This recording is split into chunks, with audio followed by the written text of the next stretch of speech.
Maayong gabi na itong tanan, mga igsoon ni Kristo, bro. Okay na, bro. Si Steruina sunod ani. Atong pa kuno nang kuan. No, mao na sad ni ang ato ang gi subay karon nga ebanghelyo ni para karong Domingo.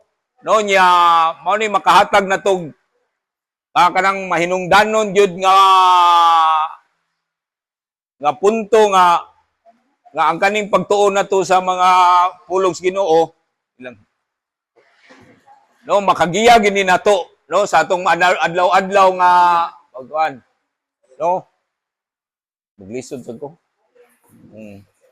napang ano lang sunod sige di na may mic okay ra no nindot kaya to ang reflection karon no. What can you do to help the materially well-off come to a realization that serving the poor from their hearts is the key of the kingdom of God? No, nindot yung kayo. Yamaw ni ang ako ang punto ani mga igsoon ni Kristo nga mahatag kaning giingon diri sa kaning kay nindot magaya itong refleksyon, no? Unsaon ko na ito pagkuhan. No nga, unsaon na itong paghimo, aron matabangan ang usa ka natay material nga maayong pagka, no?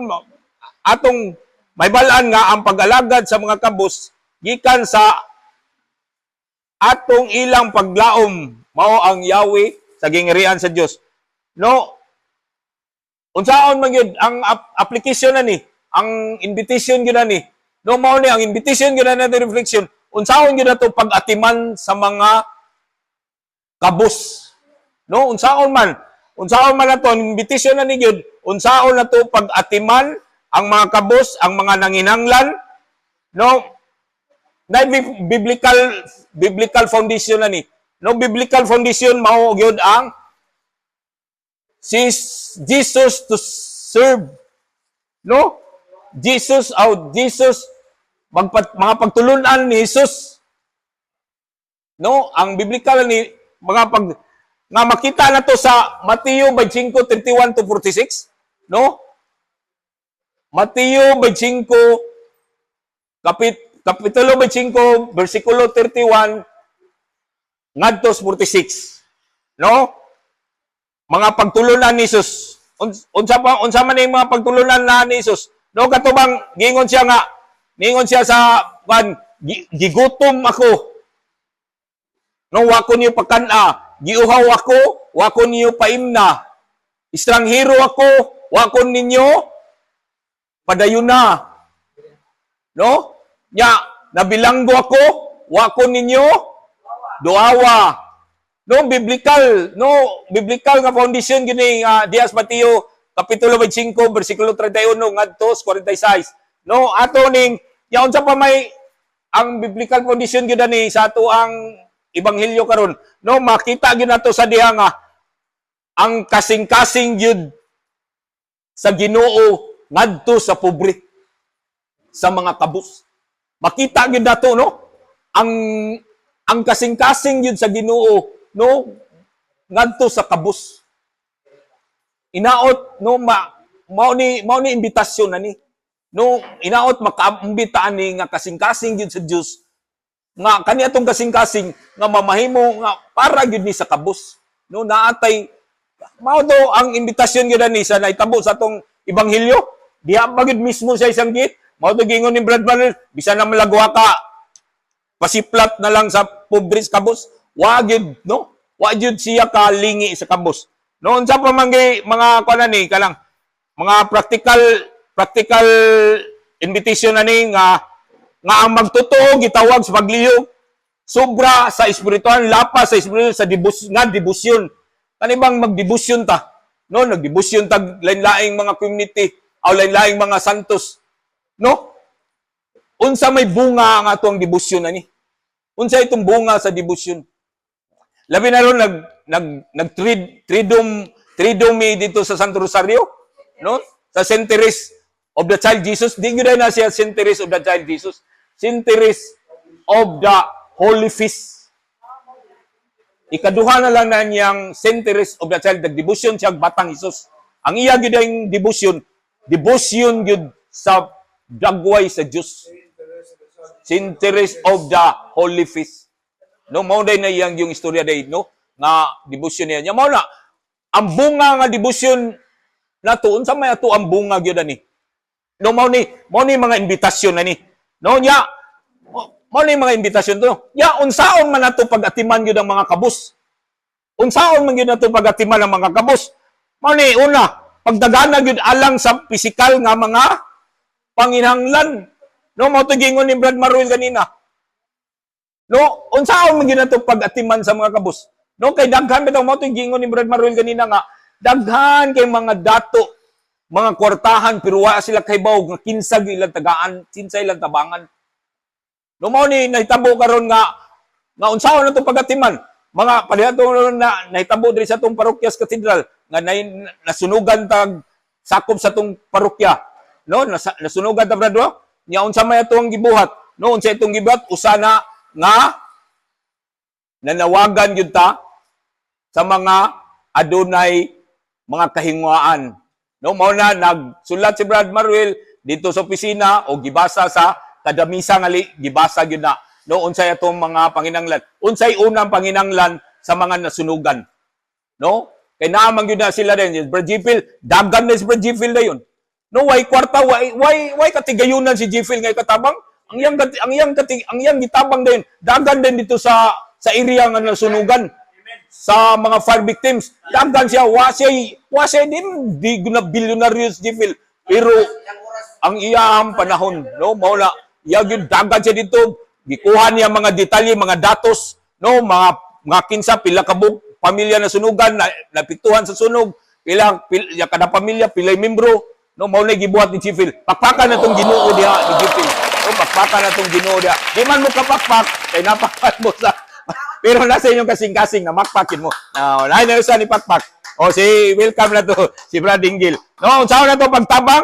Kini naglangkob sa praktikal nga mga buhat sama sa pagdonar o pagkaon sinina uban pang mga kinanglan niadtong nanginanglan mo nang giwala mo Brad Maruel. No, pagkaibaw din suwat din siya mao to nagtigom dayon ang gibuhat mo day namo didto din misad sa Paris Carita as si Cebu Caritas nagsulat ni ya pakpakan ni nato ato day i-greet day si Reverend Father Alex Cola Jr. kay birthday niya karon. Happy birthday Father Alex Cola na meron sa katedral sa amuang Leksyon Divina Bible Study nagiriiko ni Brad Maruel gikan sa pag-umol sa ni Reverend Father Carmelo Jula. Amen. Pakpakan tong Ginoo dia, no. Happy birthday Father Alex Cola Jr. No, ang gikan ni sa Bible Apostolic diri sa katedral. No, mao na. Yay kadua unsa ba mangyud nato? No? Ipakita na to ang pagpanagiusa o empatiya gisgutan gid ni Brad Maruel ganina. No, atong ipakita. No, atong yun ipakita.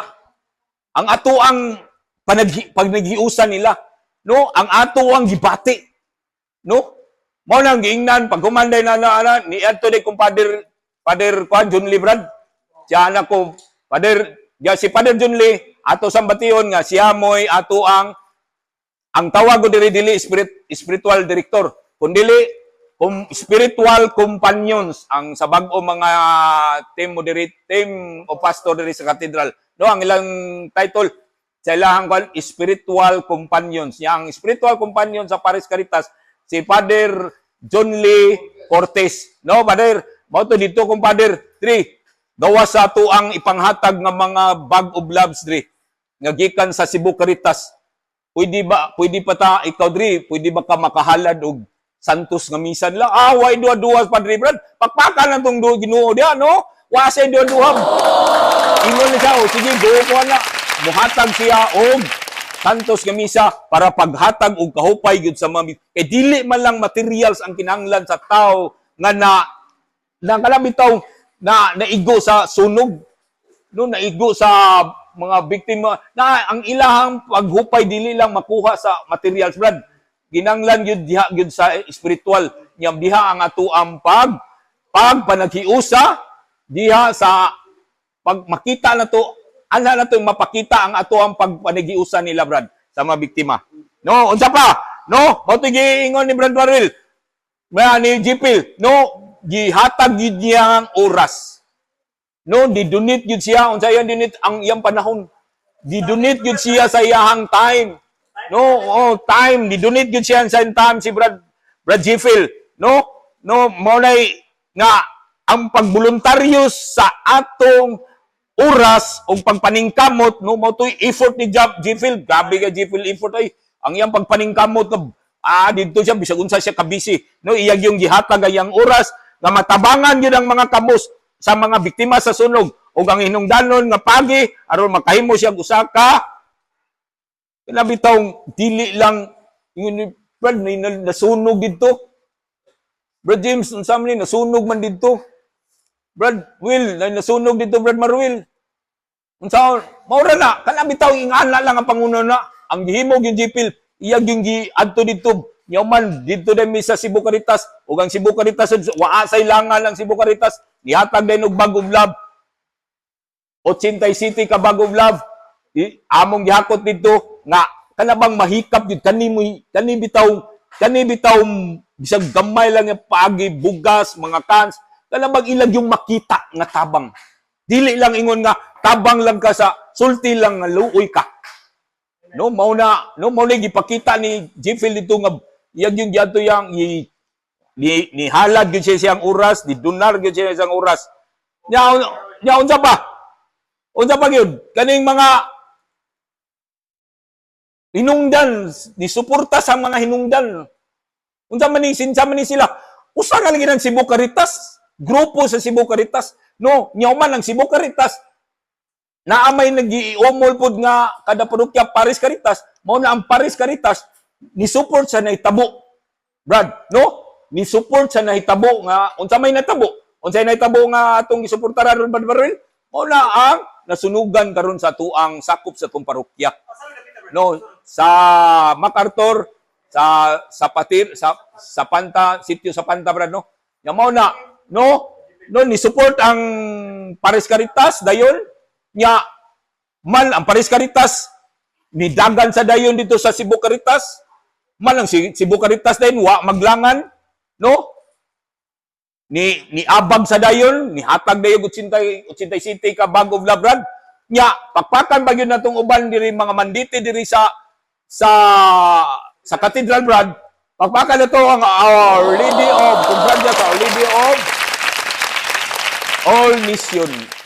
No, pakpakan na to ang presidente, nitubag dayon sila, ni-support dayon sila sa mga unsay na hinungdan. Sa mga unsa may hinungda? Unsay kuan sa suno, unsay gisuportaran nila. Nahinungdan ang mga ang nahitabo sa sunog, no? Ang nahitabo nga sunog diri sa sakop sa tong Parokya Cathedral.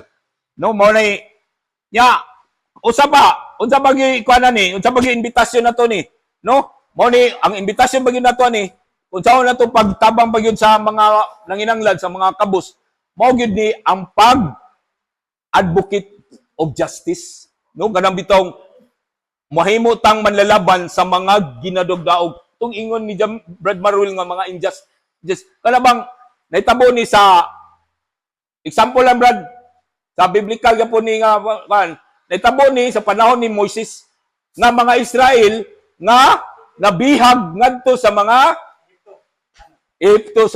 sa Paraon Brad no mao ni no unsa may gibuhat ni Moises nahimo siyang advocate of justice no iyang nangita siya upagi nga matabangan niya ang mga Israelita nga makagawas sa Israel mo nang gihimo sa kapa pakpakan nato Brad ang kapa no natay paralegal Brad no ang kapa sa 7 services adunay paralegal no nga mao'y mutabang sa mga overstaying sa prisuhan. Daghang kay mga overstaying sa prisuhan.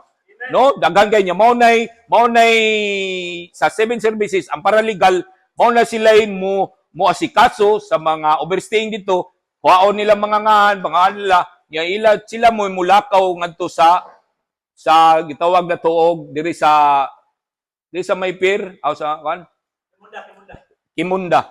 No, mao na dia. Thank you, Brad. No, mao na diha, no? Ya, mao na biblical pa gyud unsa bagay biblical nga kaning advocate for justice. Unsa ba gyud kaning si atong Ginoong Kristo karon, no?